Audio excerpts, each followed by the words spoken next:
updates. The wound inflicted by Nnamdi Kanu to the people of Ndigbo would take years to heal. Constructive criticism is one of the hallmark of vibrant opposition in every democratic setting. Besides, the practice of modern representative democracy is arguably unthinkable without having a die-hard opposition. A healthy opposition must be on ground to monitor caution and redirect erring leaders before they leap into the threshold of authority. When sincere leaders trample at every minor criticism and start persecuting dissent voices, then freedom of expression will be in jeopardy. Renowned leaders who succeeded during their epoch paid attention to wise counsel and were never split pants with words. They were men of few words, but laced with unqualifiable actions.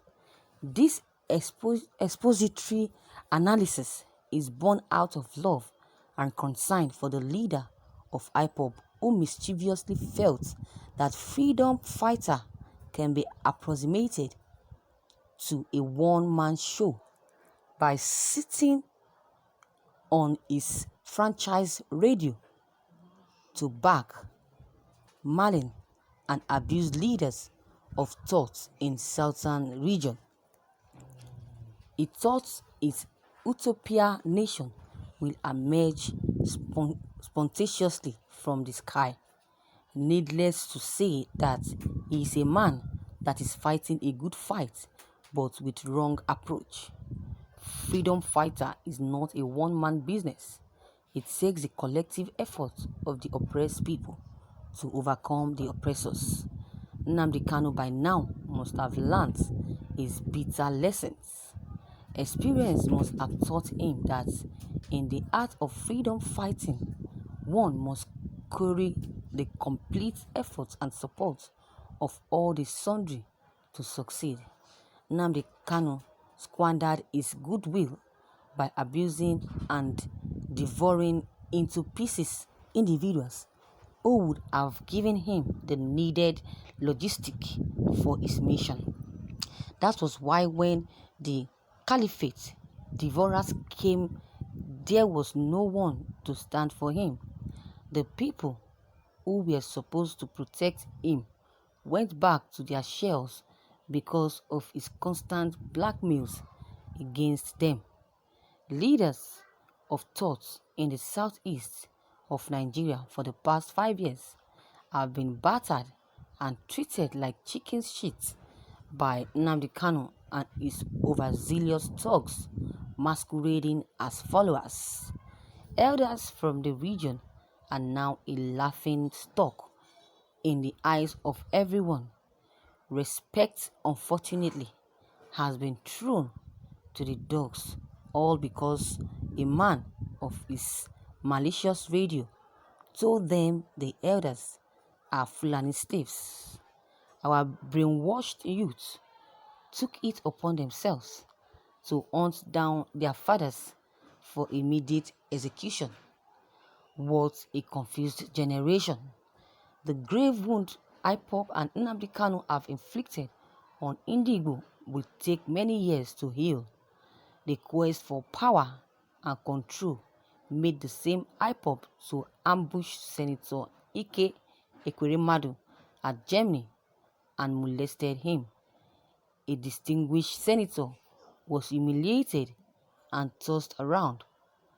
Instead of Nnamdi Kanu to reprimand his rampaging talks, he mounted on the radio and began to brag and especially and appreciate the scoundreled and attacked Ekweremadu. Not only that, he repeated with so much audaciousness that what happened to Ike Ekweremadu was a tip of an iceberg. On the same toxic radio, he threatened Ohaneze Ndigbo not to hold any gathering again, and anybody that dares him will face his wrath. What a man, what a dictator. But what bothers me most is that after spiting fire and thunder, he is still in exile. The same people who thought he could swallow are the only saving grace he is left with. Though I have heard some of his followers murmuring that he is not in exile and that he can come to Nigeria whenever he likes. What a cook and bull story. If indeed Nnamdi Kanu can return to Nigeria freely without any form of confrontation from the powers that be, why didn't he return for his parents' burial? Truth is gradually coming out. Truth is gradually becoming an abomination in the midst of men that processes to be whiter than whiter. What most of us don't understand is that if there will be any kind of consultation by the power brokers in America and Europe concerning the plight of Biafra, they can't consult IPOB. They will stick far and fall back to these leaders of thought who are being abused and battered on the radio. IPOB should wake up from their slumber. This is not a matter of emotions and sabotage. I am not happy that Nnamdi Kanu is in exile. He is a brother to me. I would like to see him return back to his home. He must close rank with the Southeast leaders by tendering a heartfelt apology to them because of his overbearing actions. Pride and ignorance should be left aside. These leaders are the only people that have what it takes to ensure a soft landing. Nnamdi Kanu should not allow his clumsy followers to delude him, because I overheard some of them say that how can my supreme leader Nnamdi Kanu beg the Southeast leaders who are slaves? Don't be primordial in sentiment to deny you a second chance. Reach out to these elders, close ranks with them so that things can move forward. Your expertise is still needed, but not in this present form we are seeing. After closing ranks with the Southeast leaders, there is another urgent work you need to do, which is the total overhauling of the mental configuration of your followers. Their approach towards civil issues calls for a serious concern. No nation can grow with such barbaric and bitter minds. Some of the abuses they threw on people that disagrees with them are products of your broadcast on your franchise radio. You must reposition them. Their attitude have destroyed the 2% progress you made since 2015. No country, lobbyists or diplomats no countries nor diplomats will take IPOP serious, considering the unsavory disposition of its members and leaders. In conclusion, be wise and close ranks with your fathers. I was kind of disappointed with you by announcing on your radio that you are extending a right hand on fellowship to the Southeast governors. That is not the way. You should have done your underground work as a student of politics before coming on air to say it. Those governors will only take your words as one of those usual gamboris that goes on your radio. Use your lobbyists, if you have any, to negotiate and close ranks with your fathers. They need you and you need them as well. Thank you, viewers, for listening to this news. I only have little words to contribute to what this writer has just said. Imagine that. Look at what he said. The person that wrote this must be a stupid person. Imagine. This poster is very, very sick in the head. Any father who cared less to protect his children from the evil Fulanis are not meant to be called father. Fools. When those evil fathers conspired and brought Operation Python Dance to kill Nnamdi Kanu, which they later killed 28 youths. I think you were not there, right? Soldiers have killed Igbo youths in our lands than any other tribe in Nigeria. Even the ones our stupid governors had killed also is mind-blowing. So according to your last paragraph, Mr. Writer, if the governors did not work with Nnamdi Kanu and IPOB to curtail this mass invading of Southeast by these Fulani terrorists, it will be catastrophic and deadly. So I think he doesn't know what he's saying. He doesn't know what he's saying. Which of the leader is he talking about? Is it Nnamdi Kanu? Is it those people who have sold their souls to the devil? Which leader is he talking about?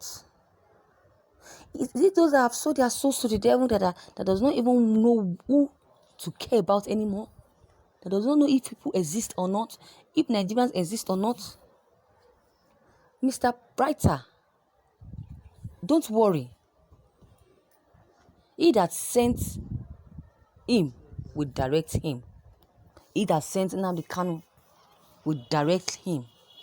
So all this that he has said is nothing but saboteur. It's nothing but saboteur. I see no reason. I see no sense in what this writer has just said. I just know that what is this writer just said. I see no reason. I see no sense in it. Imagine that. Let me tell some of you, you are the supporters of evil and wrong people. Evil shall never depart from your door. You must repent. They must repent. The government must repent. Those that are supporting and lying and supporting lies should repent, because if judgment day comes, there will be no I know or going back. That is it. Nnamdi Kanu is a truthful person. Take correction from Alhaji Shehu Galadima, who has revealed the truth that Nnamdi Kanu is truthful. Stop being myopic. God is watching and knows who that are truthful and those that are not truthful. The person that you are talking about is a trustworthy person. Nnamdi Kanu has come to this to the nation, has come to make sure that people of Biafran are safe and in peace. He does not have evil agenda he does not have plans to destroy the country. He has come to save the country as a Messiah, as God has sent him. So who that person, God sent him, and I know for sure that he is going to fulfill all the promises God has made. He's going to fulfill all the things God has sent him to do. That is what I'm assured of. So no matter what anybody says about Nnamdi Kanu, no matter the insults, all I know is very soon he will succeed in his struggle. All of you prophets, writers, posters of faults should calm down and relax, because Nnamdi Kanu is greater than you all and your fabrications about him. Nnamdi Kanu is a man that has the interest of others at heart. He's not a biased person. He's not a biased man. He's not a selfish being. But he is a person that knows what Biafrans needs and is ready to support Biafran in any length, to any length. He's not a man that lies. He's not a man that says what he doesn't know about, like the way Kemi Olunloyo has been doing. All I have to say now is let's support Nnamdi Kanu. Let Igbos come together, as well as the Yorubas and the Hausas, so that there will be peace in this country once again. So viewers, what is your take on this news that you just heard? Your comment is very much needed. Drop them below the comment box. Click on the subscription button as well as the bell button.